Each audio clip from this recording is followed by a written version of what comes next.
Isso, Então, desde já, boa noite. Desculpem.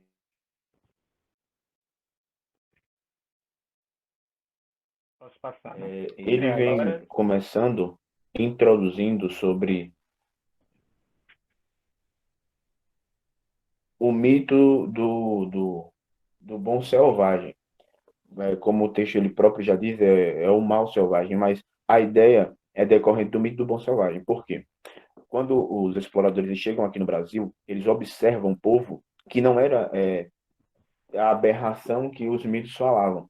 Eram pessoas fisicamente parecidas com ele. Andavam sobre duas pernas, tinham dois braços, não tinham olho na testa. Não era nada fora do comum. Então ali se tem a ideia do bom selvagem. Mas em contrapartida, em antemão do que o artigo ele vem falar, surge ali a ideia também do mal selvagem, porque aquilo para eles é desconhecido, por mais que estejam explorando agora. Então, o autor do artigo ele vem usar a figura de Oswaldo de Andrade, que é esse último nome que aparece aqui nesse terceiro tópico, Oswaldo de Andrade, para falar sobre os tupis-guaranis, que eram esses que habitavam nas costas. O homem que habitava ali, ele era tido como o homem bom e natural, ele era simples enquanto nativo aqui. Então, o autor do artigo, ele vem se utilizar da pessoa de Parmênides, passa aí, professor, por favor, para explicar as características filosóficas, então, que envolvia aquilo. Porque vai parecer confuso agora de começo, mas os índios, eles têm uma organização interna que não era entendida até um momento. Então, o autor ele vem fazendo a explicação desde lá, antes de Aristóteles, há muitos anos, para explicar toda a composição. Então, Parmênides ele vem falar do ser, que, como a segunda frase fala, que o que está fora do ser não é ser, o não ser é nada, o ser, portanto, é um. Como assim, Silas? Ele está falando que tudo que você consegue pensar, tudo que você consegue imaginar, e tudo aquilo que você não consegue pensar é nada.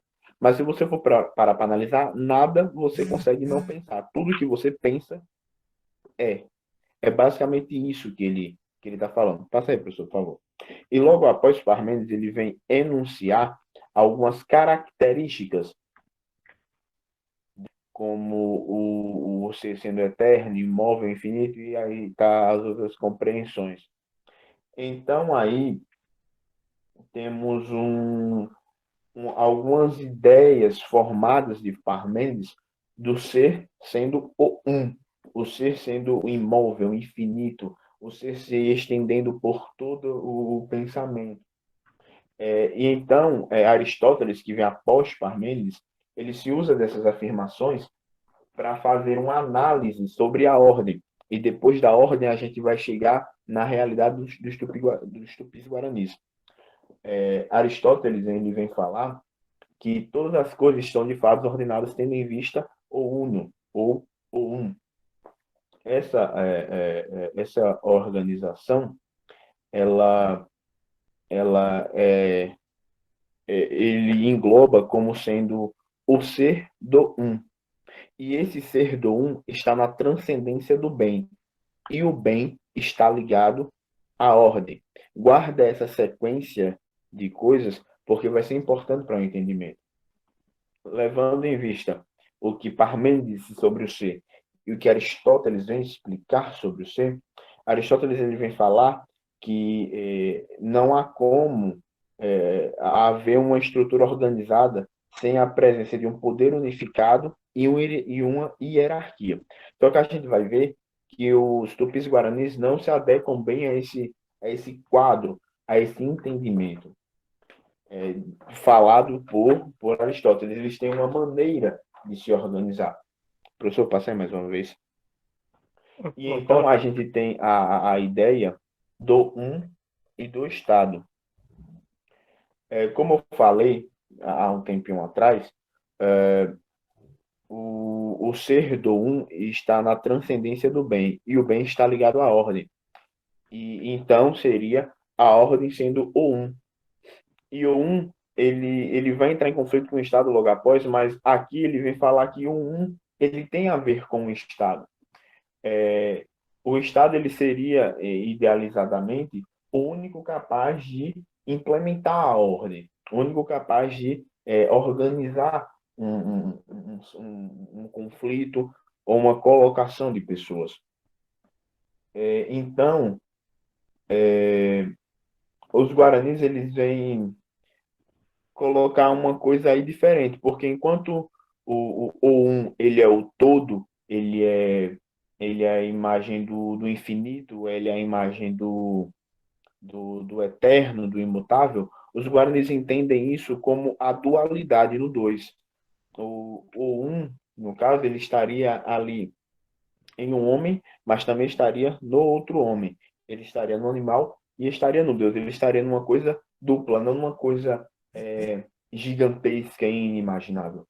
Essas organizações mentais e, e, e psicológicas e filosóficas que eles tinham, que até então eles próprios não se reconheciam, eles não reconheciam como cultura, vai ajudando a eles organizarem cada espaço dentro das suas habitações, dentro do seu local de convívio.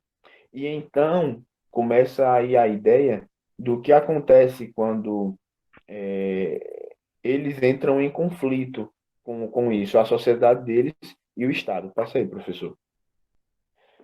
Só um Aí momento aqui. chega onde os tupis guaranis, que eu falei um pouquinho atrás, eles entram com uma ideia um tanto quanto peculiar, já que para eles, já que para os estudiosos, aliás, eles não tinham nenhuma capacidade de ordenar, de fazer um ordenamento social.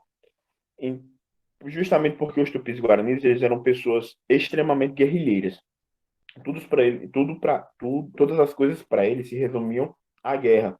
E também existia o fato da antropofagia, que lá no começo do estado dos slides está falando da antropofagia oswaldiana. O que é antropofagia? Antropofagia é o ato de canibalismo, mas não é o ato de canibalismo visando matar a fome, é o ato de comer o seu adversário para adquirir as suas habilidades, para adquirir tudo que há de bom dele. Então, os tupis-guaranis, que é o que o texto ele vem retratar, fala disso. E então, aí, Hobbes ele vem fazer uma colocação sobre o povo tupi-guarani, por não ter, pelos estudiosos indicarem que eles não têm nenhuma capacidade de instituir ordenamento, e então eles seriam um povo guerrilheiro. Hobbes ele faz a seguinte insinuação, que diga-se de passagem é equivocada. Os selvagens ameríndios vivem de maneira quase animal, a ausência de organização social transcendendo a submissão e a consciência natural, não havendo entre eles um universo da regra. Mas logo após isso, logo após essa constatação de Hobbes, o autor ele vem colocar o que seria confirmado para aquele povo, para aquela sociedade, como uma verdade, que não é bem assim que as coisas são. Clastres, que é o último rapaz que eu cito no tópico, ele vem falar o seguinte: na sociedade dos tupis-guaranis, eles tinham sim um mínimo de senso de regra, por mais que eles não soubessem o que era regra. Para eles, eles tinham a prática do incesto como uma coisa errada, por mais que eles também não soubessem sobre a biologia por trás disso, porque era errado biologicamente você cometer o incesto. Então aí se comprova um mínimo de regra. E outra coisa, o motor que movimentava a sociedade tupi-guarani, as sociedades ameríndias ali da costa brasileira, era a guerra.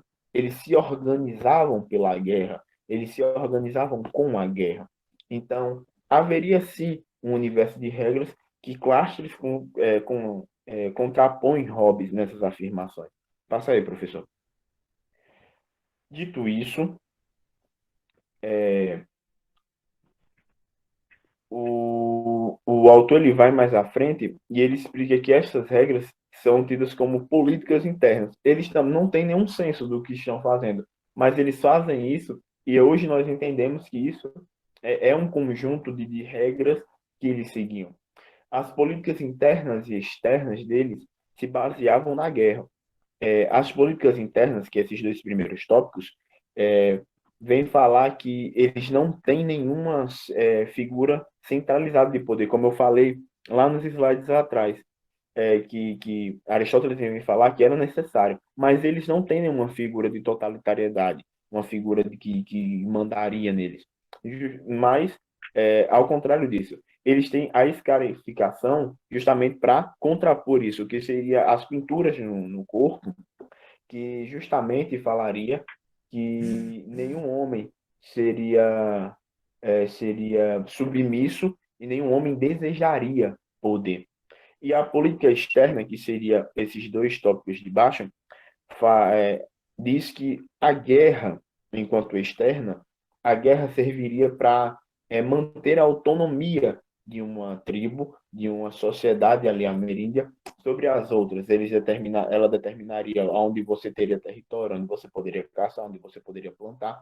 E assim, Clashes ele vai falar que enquanto houver guerra, há autonomia. E por isso que ela não pode, não deve cessar. É por isso que ela é permanente. E sobre ainda os ameríndios, vem ter uma última faceta, uma última explicação. Passa aí, professor. Que a ideia de mesmo eles sendo selvagens, eles teriam uma aceitação um tanto intrigante.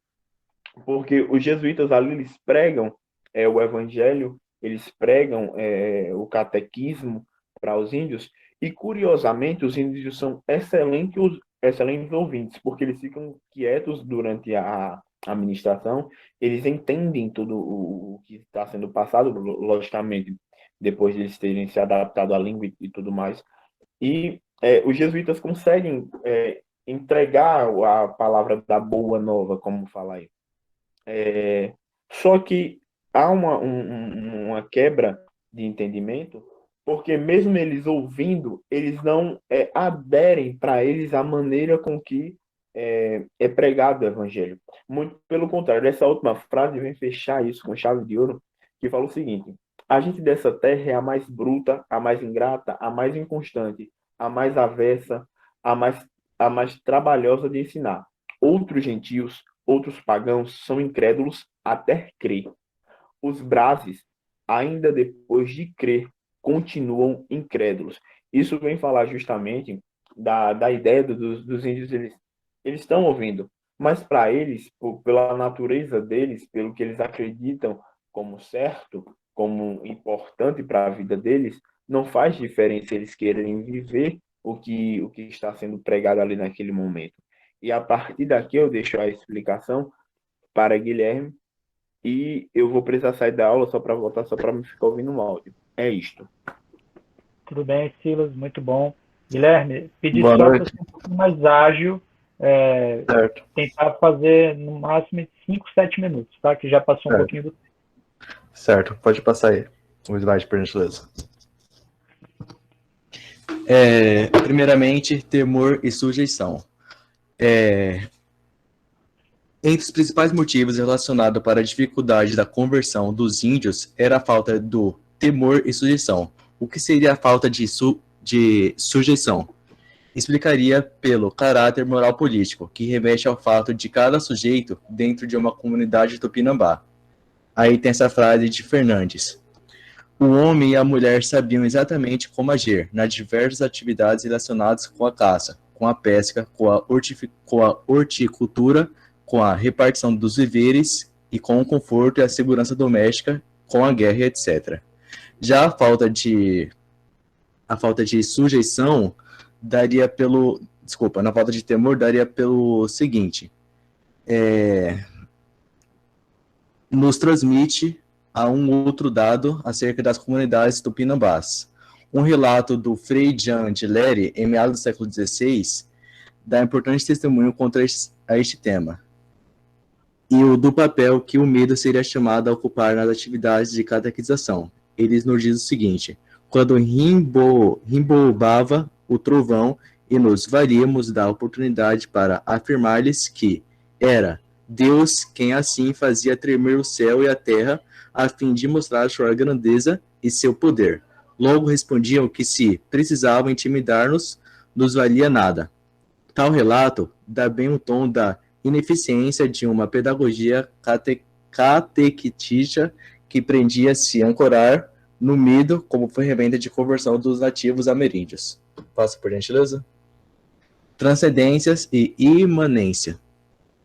É o seguinte, é interessante observar esse tópico, porque o principal da imanência tupi que não permitia haver a separação entre o humano e o divino, ou seja, não deveria haver essa separação entre o humano e o divino, com uma barreira ontológica infinita. De um lado, o matador se tornava mais que um homem, através de um ato de sacrifício e reclusão, até uma parte deles, ou seja, eles uma parte de uma outra pessoa dentro deles. Eles ganhavam até um canto ou até um novo nome, que se aproximaria de condição divina em vida. E os demais participantes, anfitriões e aliados, se embriagavam com caium, que é uma bebida indígena, e comiam carne do inimigo. Essa frase aí do Sturmer diz o seguinte: imersos na embriaguez, os participantes de uma cainuagem, que no caso é a bebida, eles se embriagavam, experimentavam o deslocamento. Eles se percebem conectados ao meio não humano, ao domínio dos animais e dos mortos. E é a percepção dessa possibilidade comum de um trânsito. Aí significa, o que significa caiuagem. Salve essa gente. Com relação à impermeabilidade abeníndia do dogma cristão, havia o fato de que todo homem adulto era um pouco guerreiro e um pouco pajé. O que significa isso? Significa que o homem tem uma parte diabo que conservava com os deuses. No livro demoníaco de Jane Bodin, diz que os indígenas eram vítimas incessantes de perseguições satânicas. Daí a urgência da salvação de suas almas. Pois é importante lembrarmos que a instância máxima da política dessas comunidades, o Conselho dos Anciões, que reunia grandes guerreiros, líderes de malocas e pajés, era um lugar de fala, mas também de fume e caium, bebida indígena. Ou seja, eles bebiam demais. Passa aí, por gentileza. Sobre a subjetividade. No último princípio da refração que impediria as lentes teóricas do Ocidente moderno, forjados no paradigma do solipocismo ontológico, de captar as singularidades ameríndias em sua particular luminosidade, diz respeito ao paradigma da identidade quando aplicada à constituição de subjetividades. Quanto a essa questão, nós guiaremos mais uma vez para a ideia oswaldina, que o nosso digníssimo Silas falou atrás, de que não é possível projetar uma essência humana universalizável, algo já explícito desde Descartes, com a frase penso, logo existo. Também tem uma frase do Oswald que diz: desde que uma consciência se forma, insere-se nela um modus vivendi. O modus vivendi, como diz aí embaixo, é uma frase latina que significa modo de vida, através da economia que a fundou e a da moral que a dirigia. Passa por gentileza. Individualidades. É a partir daqui que o conceito de imanência do inimigo, como proposto pelo perspectivismo ameríndios de Viveiros de Castro, ganha clareza de sentido, enquanto indica uma economia da alteridade nas comunidades, onde o conceito de inimigo assinalaria o valor cardeal. Essa ambivalência, no entanto, fica mais clara a partir do plano socioeconômico e cosmopolítico, onde esta relação ou interação com a alteridade perigosa com fora consiste no meio por excelência para a aquisição do que se poderia chamar de prestígio. Prestígio aos mortos, marcas e nomes de um lado. De um lado, as previsões, curas e palegelâncias de outro. Passa por gentileza.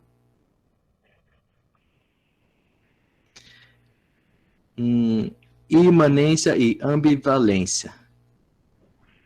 Peraí, essa aí já foi. Passa por gentileza. Que Sila já falou dos jesuítas lá atrás. Falar sobre o xamanismo.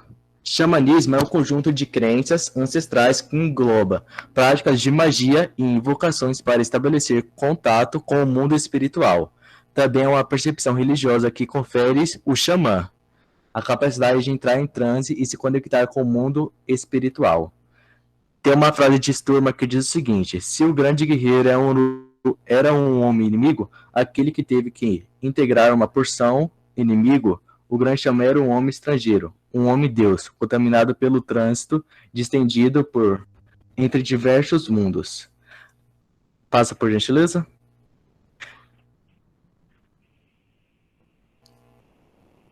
Antropofagia. Sila já falou sobre isso, mas só vou repassar por alto. Que antropofagia é o ato de os comerem os inimigos. Como Silas falou, não como um ato de canibalismo, e sim um ato de comer parte dos seus inimigos. Aí tem uma frase aqui de Montaigne, que é só isso mesmo. Beleza. Muito bom, agradeço. Foi bem Thanks. interessante, um texto difícil. Então eu vou dar agora a palavra para o autor do texto, que é um amigo meu, Gustavo Fontes, que vai comentar um pouquinho aí do que ele achou da apresentação. Então, Gustavo, fica à vontade. Olá, Pode ser pessoal. isso. Boa noite. É um prazer estar aqui com vocês, né? Turma de Física e Química aí do IF. É um prazer ter aqui a Raquel de Oliveira, né? Que está fazendo a transcrição para Libras, não é isso? Uma oportunidade bem interessante. E, bem, o que eu queria dizer é que eu fiquei muito feliz com esse convite do meu amigo Gabriel aí, professor de vocês. A gente se conheceu na graduação em Filosofia, e viramos grandes amigos ali desde então. Então, fiquei muito feliz com o convite. Para mim é um prazer especial vocês terem lido esse texto, que foi provavelmente meu primeiro artigo assim acadêmico e tal, que eu escrevi ali durante o mestrado. De fato, é um texto muito longo, né, e apresenta muitos conceitos, então às vezes fica difícil um pouco refazer toda a linha, né? Eu mesmo teria dificuldades em transformar aquele texto numa exposição de 15 minutos, certo? Mas acho que vocês saíram muito bem, assim, né? Eu faria talvez um destaque para o Silas, que conseguiu condensar, assim, sintetizar, né, uma parte importante do texto, mas o segundo camarada também fez uma leitura bem interessante, né? O que eu poderia dizer, assim, na verdade, talvez comentar, passou um pouco pela fala do Silas, em alguns momentos que eles não tinham consciência do que eles estavam fazendo, eles não tinham consciência da ordem que eles estavam, né, operando ali e tal. Então, esse é um dos grandes temas, né? E a minha pesquisa tem aprofundado cada vez mais nisso, que é reconhecer aos indígenas, tanto daquela época como aos de hoje, plena consciência. Plena consciência do mundo ao redor, plena consciência de suas escolhas humanas, plena consciência do tipo de sociedade em que eles escolhem viver, né? E não simplesmente foram legados a viver, como se tivessem. Existe um preconceito muito influente, né, sobre os indígenas, que é a ideia de que eles são povos ultrapassados, como se eles tivessem ficado na linha histórica ascendente que leva, né, do homem das cavernas até o homem urbano, né, digamos, aquele desenhozinho da evolução, como se os indígenas tivessem ficado em algum lugar anterior ao que nós estamos, né, como se nós fôssemos mais evoluídos. E isso não procede, né, tanto no sentido biológico, científico, quanto no sentido filosófico mesmo, da complexidade do pensamento que eles trazem, da profundidade, né. Então, o que eu queria deixar aqui, né, bem rápido, é esse reconhecimento, é um apelo para esse reconhecimento, para essa humanidade plena. E o que eu acho que isso pode nos ensinar? É nos ensinar de que esse estilo de vida em que estamos hoje em dia, ele é apenas um dos estilos possíveis, né? Cada cultura estrutura a sua vida em comunidade, sua relação com os outros, sua religião, né? Ou seja, sua relação com o divino, a partir de seus critérios internos, e eles não podem ser colocados numa pirâmide em que uns são melhores ou piores do que outros, né?